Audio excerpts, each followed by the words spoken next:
नमस्कार दोस्तों, मैं संदीप कुमार कौशिक आप सभी का आपके अपने कार्यक्रम एस्ट्रोनोमोलॉजी 456 में हार्दिक स्वागत करता हूं। दोस्तों, आज हम बात करने जा रहे हैं सिंह राशि अक्टूबर 2024 में इनके साथ क्या अच्छा है और किन क्षेत्रों में इन्हें सावधानियां बरतने की ज़रूरत पड़ेगी। जैसा कि आप लोग ये चार्ट देख ही रहे हैं दोस्तों, ठीक है ना।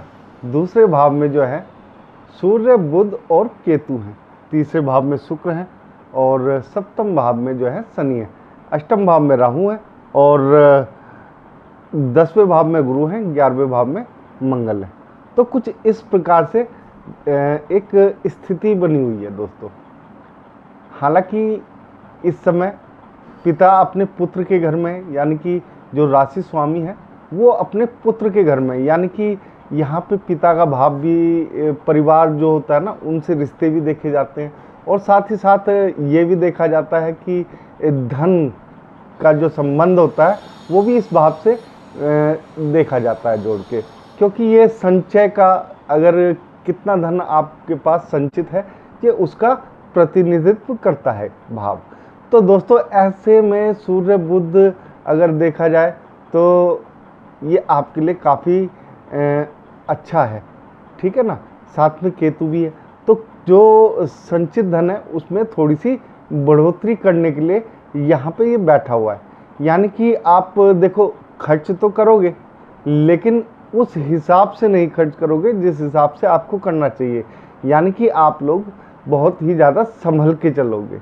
यहाँ पे आपके लिए बहुत ही अच्छा, एक तरीके से देखा जाए तो भविष्य की जो आपकी योजनाएं हैं वो यहाँ पे सफल होती हुई दिखाई देंगी। पैसों को लेकर के थोड़ी सी चिंता मन में रहेगी कि कैसे करेंगे हम आगे, लेकिन दोस्तों इसमें घबराने की कोई आवश्यकता नहीं है आप लोगों को, क्योंकि देखो जो तूफानी पारी तुम लोगों की चल रही है, ठीक है ना, वो आगे भी चलती रहेगी।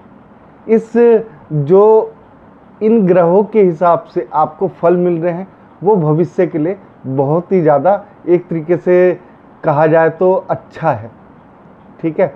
तीसरे भाव में, यानी कि एक तरीके से पराक्रम भाव में शुक्र बैठे हुए। शुक्र अगर पराक्रम भाव में होते तो दोस्तों थोड़ा सा मेहनती कम हो जाता है आदमी, यानी कि अपने लुक पर, अपने आप पर वो ज़्यादा ध्यान देता है, उससे दूसरे आदमी को इम्प्रेस करने की कोशिश करता है, काम निकलवाने की। यानी कि अपने अंदर जो काबिलियत है, अपने शरीर की जो काबिलियत है, उसके दम पर यहाँ पे कार्य निकलवाता है। यानी कि एक तरीके से देखा जाए तो पराक्रम में कोई ज़्यादा वृद्धि नहीं है। अपने द्वारा, यानी कि अपने बातचीत के द्वारा या अपने लुक के द्वारा, अपने शरीर के द्वारा आप लोग यहाँ पे कार्य निकलवाते हुए नजर आएंगे। भाई बहनों के साथ, भाइयों के साथ थोड़े से संबंध खटपट हो सकते हैं, लेकिन बहनों के साथ आपके संबंध बहुत ही अच्छे और मधुर बने रहेंगे। दोस्तों, इस समय अगर देखा जाए तो अगर आप कोई नई चीज़ खरीदने की सोच रहे हैं, उसमें सबसे ज़्यादा जो मिलने के आसार नज़र आ रहे हैं वो है गाड़ी। यानी कि बाइक हो गया, कार हो गई, या और भी जैसे इन्वेस्टमेंट की जो चीज़ें होती है ना, वो चीज़ें जिसकी आपको ज़रूरत है, यहाँ पे आप वो खरीद रहे हैं। तो यहाँ पे आपके लिए ये भी अच्छा है भाव कि आप अपनी ज़रूरतों के हिसाब से अपने काम को आगे ले जा रहे हो, ठीक है। तो यहाँ पे कोई मुश्किल नहीं है आपके लिए, ये भी अच्छा है बहुत, ठीक है। इसके बाद बात करते हैं दोस्तों आपके पंचम भाव की, जहाँ पे मंगल की दृष्टि पड़ी हुई है, ठीक है। और यहाँ पे चतुर्थ भाव में आपने देखा गुरु की दृष्टि थी। तो इस तरीके से आप लोग जो समझदारी से काम लेते हुए नजर आएंगे, समझ गए दोस्तों। और मंगल जो है, मंगल की दृष्टि कहाँ पे है, यहाँ पे।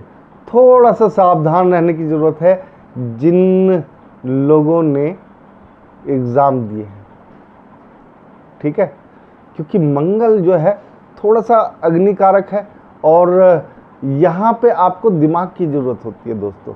हालांकि जो स्वामी है, ठीक है ना, वो स्वयं भी अग्नि तत्व ही है, ठीक है, लेकिन यहाँ पे लाल ग्रह जो है आप लोगों को थोड़ा सा विचलित कर सकता है, आपके मार्ग से भटका सकता है, कुछ अवरोध पैदा कर सकता है यहाँ पर। एक तरीके से देखा जाए तो जो आपको थोड़ी सी दिक्कतों का सामना करना पड़ेगा वो पंचम भाव में शिक्षा के क्षेत्र में होगा। ठीक है, पुत्रों के साथ आप लोग थोड़ा सा नरमी से पेश आएं और उन्हें थोड़ा सा मौका दें, क्योंकि ज़िंदगी अगर गिरने का नाम है तो उठ के चलने का भी नाम है दोस्तों। ठीक है, तो यहाँ पर आप लोगों को थोड़ा समझदारी से काम लेना पड़ेगा अपने बच्चों के प्रति। इसके बाद अगर बात करी जाए दोस्तों, ठीक है ना, आपके रोग दोष इन सब की कुछ नहीं है ऐसा जिससे आप लोगों को घबराने की ज़रूरत पड़ेगी। बिल्कुल साफ है, कोई शत्रु नहीं है, आपका लक्ष्य की तरफ ध्यान रहेगा। यानी लक्ष्य जब तक आपका एक तरीके से टारगेट अचीव नहीं हो जाता, भेद नहीं देते लक्ष्य को, तब तक आपकी निगाहें इधर उधर नहीं जाएंगी। यानी लक्ष्य के प्रति यहाँ पे समर्पित भाव से आप लगे रहोगे। यहाँ पे अगर देखा जाए दोस्तों सप्तम भाव में शनि बैठे हुए हैं। शनि एक तरीके से धीमे ग्रह है। ठीक है, थोड़ा सा आप लोगों को यहाँ पे पार्टनर के साथ व्यापार में थोड़ी सी समझदारी से काम लेना पड़ेगा, स्वयं ही सारे काम करने पड़ेंगे। पार्टनर को मनाने के लिए आप लोगों को खुद ही कोशिश करनी पड़ेगी। अगर कोशिश नहीं करते हैं तो वो विफल हो सकती है। यानी खुद पे ही सब कुछ भार है यहाँ पे आप लोगों पे। ठीक है ना, पार्टनर को भी समझाना है तो खुद ही समझाना, और व्यापार में भी कोई काम करना है तो खुद ही करना है अगर आप लोगों ने आगे बढ़ना है तो। व्यापार यहाँ पे एक तरीके से देखा जाए तो प्रगति के पथ पे आपको नजर आएगा। यानी कि कोई भी ऐसी बड़ी खास दिक्कत नहीं है, ठीक है ना, जिससे आप लोगों को विचलित होने की आवश्यकता पड़े। यहाँ पे आप लोग जो है ना बहुत ही आराम से अपने व्यापार को हैंडल करते हुए नजर आओगे, और जो थोड़ी सी एक तरीके से स्लोपन है जो आपके व्यापार में, उसमें थोड़ी सी तेजी लाते हुए भी देखोगे आप। इतनी तेजी नहीं आएगी, कुछ लोगों की आसक्ति है, ठीक है ना, थोड़ा सा डिग्री और एक तरीके से नक्षत्र कह दें उनके हिसाब से कुछ लोगों के कार्य क्षेत्र में तरक्की बहुत तकड़ी भी आ सकती है दोस्तों। मैं ये नहीं कहूँगा सबका एक जैसा रहेगा, लेकिन कुछ लोग हैं मुश्किल से 15 से 20% के आसपास जिनके कार्य क्षेत्र में बहुत तकड़ी तरक्की देखने को मिलेगी। लेकिन औसतन जो है आप लोगों का जो है नॉर्मल से थोड़ा सा ऊपर उठता हुआ दिखाई देगा। लेकिन उस धन को भी आप लोग अपने व्यापार को आगे बढ़ाने के लिए इस्तेमाल करते हुए देखोगे आप लोग स्वयं को। अष्टम भाव में अगर बात करी जाए तो राहु है, ठीक है ना। राहु दिमाग का कारक है, जैसा आप लोग देख रहे हैं। दिमाग से आप लोग, ठीक है ना, उतना ही सोचिए जितने की आवश्यकता है। आवश्यकता से ज़्यादा मत सोचिए फिलहाल के समय में, ठीक है ना, क्योंकि राहु हमेशा यहाँ पे नहीं रहने वाला। जब तक राहु यहाँ पे है थोड़ा सा आपको भ्रमित करेगा, ठीक है, लेकिन इतना भ्रम में आप ना पड़ें तो ही अच्छा है, क्योंकि जो भ्रम है वो जल्दी टूट भी जाते हैं दोस्तों।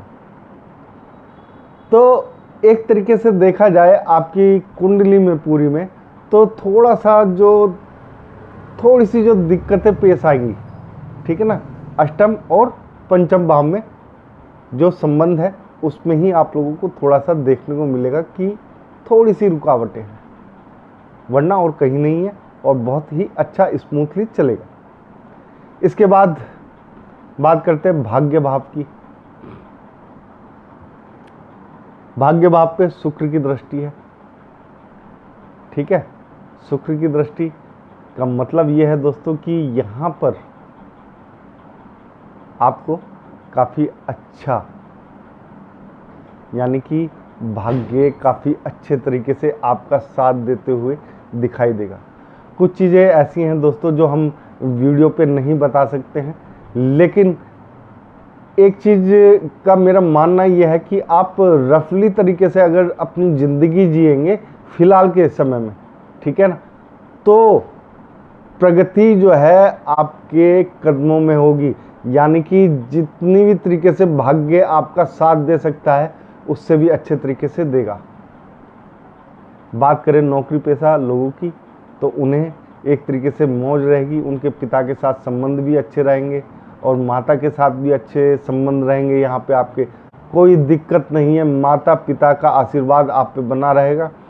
और तो और आपको उनसे जो एक तरीके से देखा जाए तो आर्थिक रूप से थोड़ा सा सपोर्ट मिलता हुआ भी दिखाई दे रहा है। नौकरी पेशा जो लोग हैं उनके लिए तो बहुत ही अच्छा है, क्योंकि गुरु यहाँ पे अपने ज्ञान के सहारे सबको कंट्रोल में करते हुए दिखाई दे रहे हैं।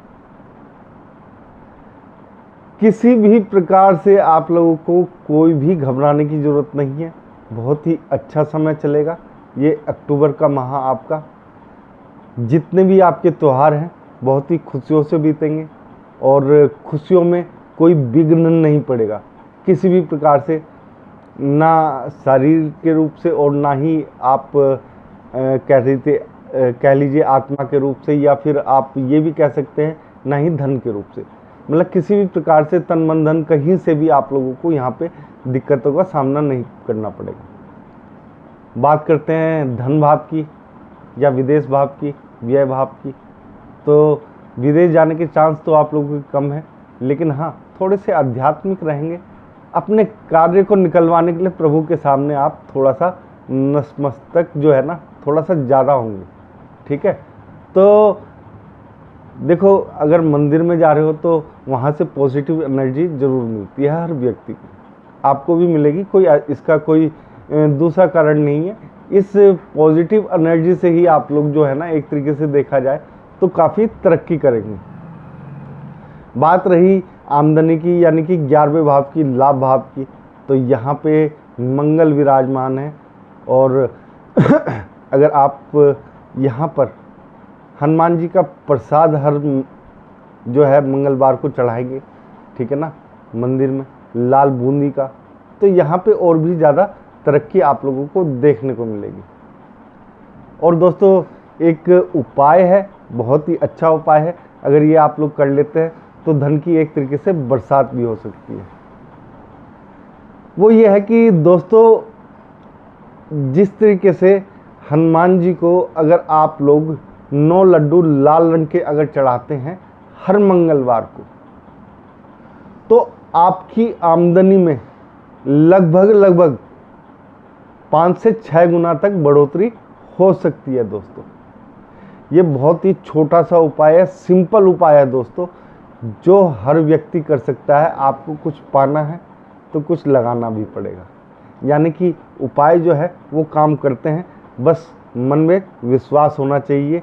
आपकी जो तूफानी पारी है इसी प्रकार से चलती रही, यही हमारी शुभकामनाएं हैं दोस्तों। अगर आप लोगों को हमारा ये कार्यक्रम पसंद आया है तो ज़्यादा से ज़्यादा कमेंट करें, हमारे चैनल को सब्सक्राइब करें, और आप सभी को दोस्तों हमारा जय श्री राम।